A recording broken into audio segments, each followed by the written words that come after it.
As you may know, Broadway is commonly referred to as the Great White Way. But this year, it's packed with faces of color, from Cicely Tyson to Vanessa Williams, Deborah Cox, and Wendy Williams.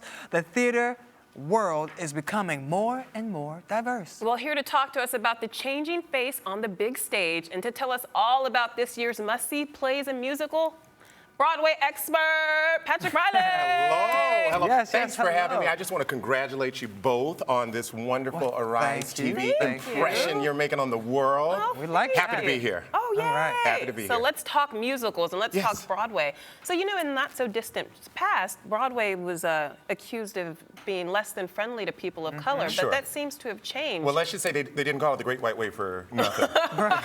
But I'm happy to say that it is becoming a lot browner. And Why do you think that's that in is? front of and behind the scenes. I think a lot of producers are stepping in. Producers of color, Aaliyah Jones-Harvey, Stephen Bird, a lot of these great producers, Tamara Tooney, are coming in and understanding the value of the African-American audience and the audience of color. People want to see more of themselves on the stage, and we're beginning to see more of that, especially this season. Now, I think Raisin in the Sun was a real game changer. Yes. What do you think? Celebrity attachment is everything, and so Diddy's attachment to Raisin in the Sun those many years ago was key because he brought his audience with him.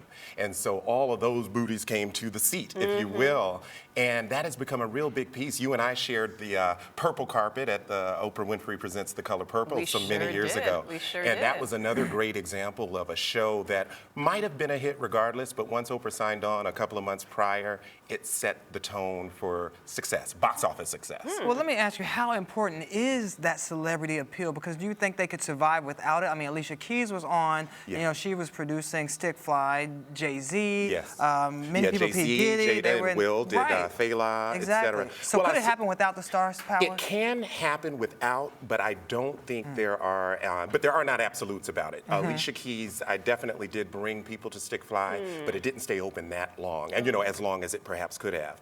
Fela was a runaway success, and a big piece of why it was a success was Jay-Z's imprint on it and Will Smith's imprint on it. And I've seen it 4 times. Yes. So. Wow. Yeah. I think 8 here, you know, and I've traveled it. I've seen it in LA, and I've seen it in other markets when, you know, with the road versions of it as well. Is it You the have same? to see that. It's so good. I've seen it. You've seen I've Fela? seen it Oh, so we've also. all seen it. Before So that's the why it was a success. And that's why, but that's a great example of it. But you know, also like now the big chatter is about Motown the Musical. Now, what makes that really huge and iconic is the soundtrack. Motown is the soundtrack of our lives, so people really are excited to come from far and near to experience Motown in this very engaging, unique way.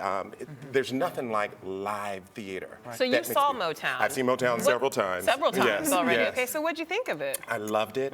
Why does it work? Well, you know, it works because they break the fourth wall. So, you know, even as the story is being told and as it unfolds, we all know the songs. I mean, come on, you've got to have a good Motown song in your sure do. system that you just love. Are you asking me to I'm sing? asking for a little something just in the wake of your fabulous weekend in You're the DC. singer. You sing. Sing. But you know, there's Ain't No Mountain High Enough. There's Ain't no mountain high enough. that Stop in the Name of Love.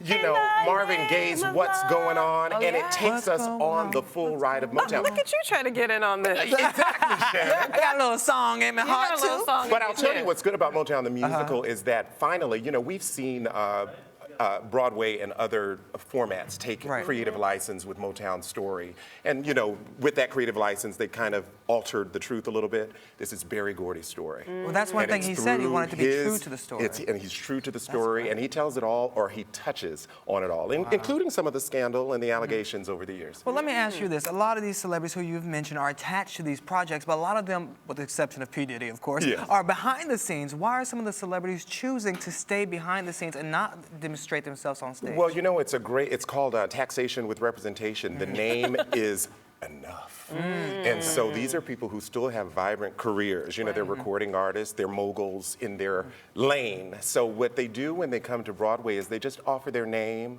they offer their integrity, they offer their Twitter followers. Exactly. And all of that makes a huge difference. And sometimes that name on the marquee alone is all you need it's to all bring you need. out the, yes, you're right. Motown the Musical alone, just to put it in statistical terms, $1 million preview week one. What? It takes about, $500,000, a little more to do a show a week. So imagine them making their profit week one before it even opens. Before it was even reviewed. That was before it was even reviewed. So Absolutely. it's already a huge hit. Already a hit, and they're selling through March, and it's sold out really through the fall. You can find spot tickets, but it really is just a phenomenon. Well, do you think it's the cash flow that's causing all the celebrities to jump on board with Broadway? Well, it's expensive to do. But they're getting so much out of it. But there is a great return when you can assure audiences will come from near and far to see it, and they do. Well, so let's talk about some other plays and musicals. Okay, so there's Trip to Bountiful, and that's starring Cicely Tyson. Yes. Cicely Tyson is 80 years old. Oh my and gosh. This one is still working. That's Can I tell phenomenal. you, I was concerned that she wouldn't be able to do these 8 shows a week. I just saw it, just opened last week, and I have to say she is nothing short of spectacular. When she comes out at the end for her bow, I had my own goosebump moment because here we are looking at an icon, an actress of note in all media, and here she is back on the Broadway stage. She hasn't been on since 1983, though we've seen her in a number of ways. That's over 3 decades. Over 3 decades, and she's in great form. And I want to be the first to speak Cicely Tyson's name as a Tony Award nominee. I know they don't announce it until later in the week,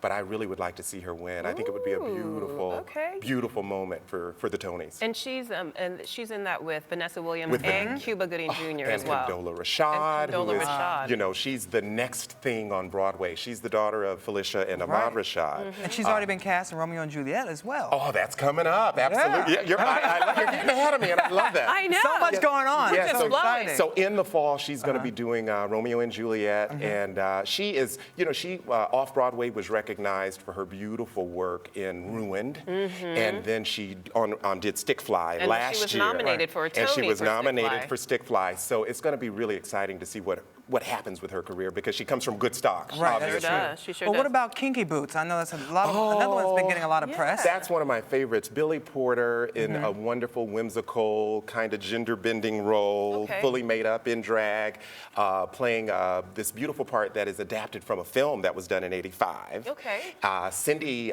Lauper did all the music. So we know her Girls Just Want to Have Fun. I love Cyndi Lauper. And this is a Harvey Fierstein piece. So it really is just gonna, it is already getting a lot of great nods. And Billy Porter is one of my favorite singers. He's a recording artist. Also, he's known for having done Grease.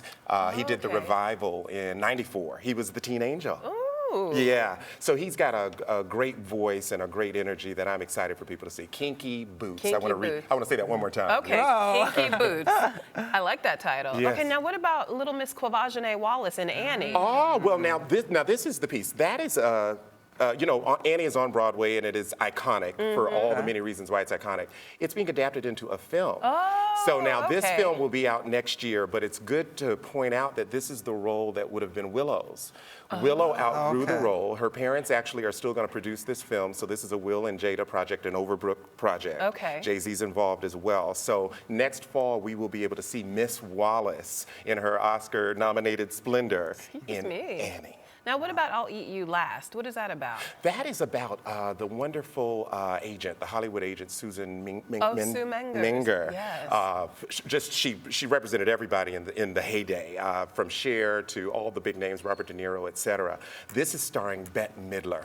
So we love the divine Miss M kind of bringing her sassy one-woman-ness to the stage. And she always brings a lot of extra stuff. She sure does. That'll be a lot of fun. She is an original diva. Yeah, and it also points out, pop culturally speaking, like we're now kind of seeing the stories of Motown, the story of Sue Menger.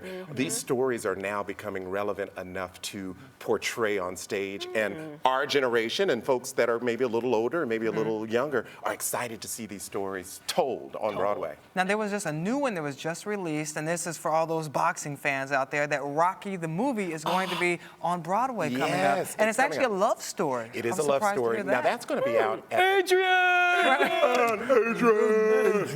Well, they have not cast this. It's worth noting. It's adapted from the movie Rocky, starring Stallone. Sylvester Stallone is one of the producers. Of course. And it won't be out until the top of 2015.